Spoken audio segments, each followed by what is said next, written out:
Welcome to The Explainer. All right, welcome to the Explainer. I'm Stratus from Stratus Cloud Career Coaching, and we're just going to go over the show me the money, the return on investment for investing in engagement and coaching to increase people's autonomy, belonging, and competency.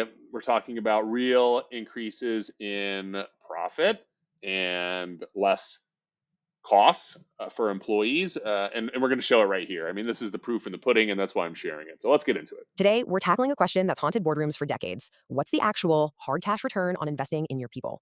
We're There you diving go. into a paper that finally has an answer. You know, this single quote from a senior exec, it just says it all. Man, a proven engagement program without knowing the financial benefits. Show me the money. Here you go. You're gonna see how much money you're gonna save by investing in an engagement program. All, right? It cuts right to the chase.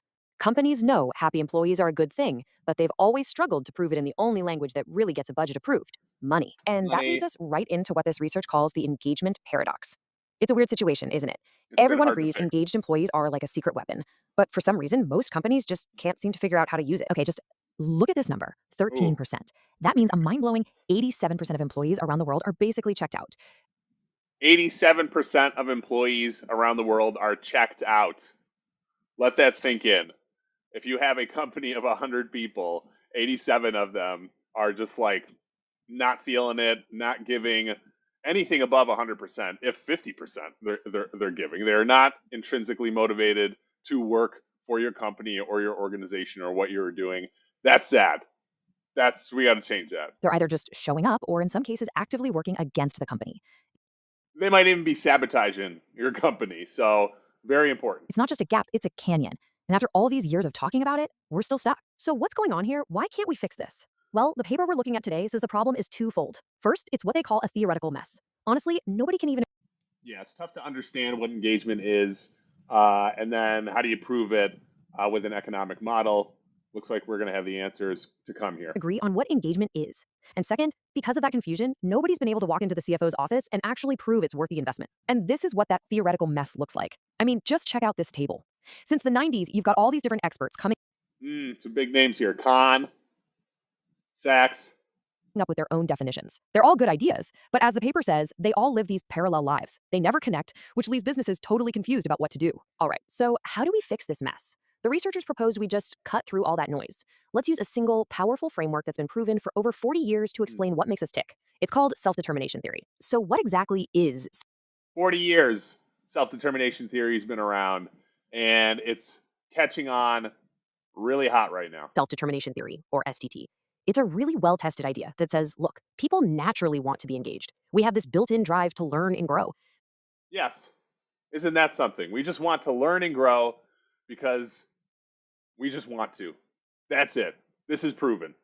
But, and this is the big but, that only happens when the environment meets three of our most basic psychological needs. And the researchers have this fantastic analogy for it that I love. They call these three needs mental vitamins. It's so simple, right? Just like your body needs certain vitamins to be physically healthy, your mind needs these three things to feel energized and to really thrive at work. And these mental Wow. vitamins give us the ABCs of engagement. It's super easy to remember. A is for autonomy, that feeling that we have some control, that we're in the Yes. driver's seat of our own work. B is Volition, for belonging, the need to feel connected to others, like you're part of a team that cares. And C relatedness. is for competence, that feeling that, you're good at what you do and you're getting better. When you Yeah. get those three things right, engagement just happens. Okay, so with a clear theory in place, the ABCs, the paper then moves on to tackle that second huge problem, finally showing the money. Putting a price on people. I don't know if that's okay, but we live in a capitalist society, right? I mean, if we put a price on people, then we can measure the benefit of this as well. So nothing negative here.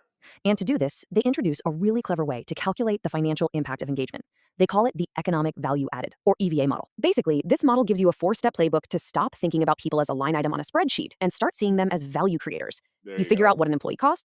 That's why it's a good thing because it's not like, oh, this person is costing us money. This is how much value they're creating in our business. We're not paying them $100,000 a year. They're creating $100,000 worth of value a year. Reframe. Then you calculate how much hidden value is being lost because of disengagement. And from there, you can actually project the return on investment for any program you design to, well, to capture that lost value. And this chart really visualizes the core idea of the model. It's not just about what your top performers are doing. It's about this huge potential foregone value. All the economic value that's just There you go. So when you have a fully engaged employee, let's say they're at 100%. Let's say they make 100 grand a year and their value is 100 grand a year. They're only 50% engaged. They're only 60% engaged. That is $60,000. $40,000 of value is lost because they're disengaged. That's a lot of money. Evaporating because of your disengaged employees. This is literally the money being left on the table every single day. Okay, so this is all great in theory, a unified model, a financial calculation, but Show me the does any receipt. of this actually work in the Show me real the world? fact. Well, to find out, the researchers put their playbook to the ultimate test, a real 11-month-long experiment at a big pharma company in Europe. And they didn't mess around. This was a serious, rigorous study. First, at time 1, they got a baseline for everyone, checked their engagement levels This is and how legit. often they were absent. Then, for 11 months, one group of employees got special ABC coaching designed to boost their autonomy, belonging, and competence. The other Coaching. group, the control group, got nothing. Then, at time 2, they measured everyone again to see what, if anything, had changed. So, result number 1, a huge win. The group that got the ABC coaching, their engagement scores shot up by over 10%. There you go, 10%. So that $100,000 example before of value, now you just have $10,000 of added value for one employee that makes 100K. The coaching, based on the theory, works exactly like it was supposed to. And here's the cool part. It wasn't just a feeling or a score on a survey.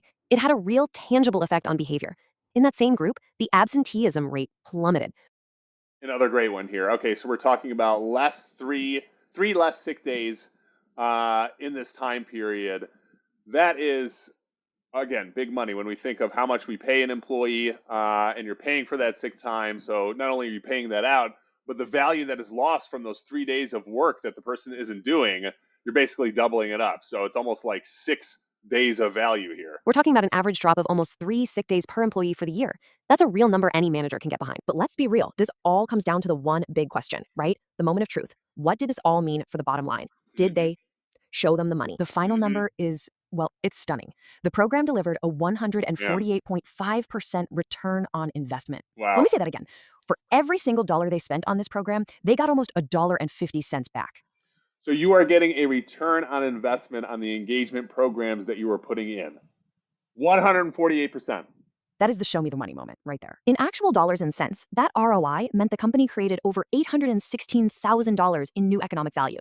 And think about this. This wasn't over 5 or 10 years. This was the result of one 11-month program with just a fraction of their employees. But this next slide might be the most powerful finding in the entire study. Right? The value they created by boosting engagement was almost 7 times greater than the money they saved just by reducing sick days. Dang. Just let that sink in for a second. And what this proves is that focusing on the negatives, like cutting sick days, is playing defense. Yeah. It's a small game with limited returns. The real prize, the big, offensive. Dude, defense, yeah. Okay, cost cutting, that seems to be the norm for everyone, but really we need value creation. I mean, if you keep cutting, you keep cutting, you keep cutting, that means you're shrinking and you're shrinking and you're shrinking. We need value creation, and there is value creation through engagement programs. That's where the investment is, and you're getting a return on that investment. Growth-oriented strategy is unlocking the incredible value of your people by focusing on what truly drives them: autonomy, belonging, and competence. So what this research does is it gives leaders the two things they've never had before: a simple, unified theory for why people engage, and a credible financial model to prove its worth. The old excuses are gone, and it leaves every executive out there with one final, really provocative question. Now that we know how to calculate the value of Mm-hmm. engagement, what's the cost of doing nothing? Bam. What is the cost of doing nothing? Right there, they show you.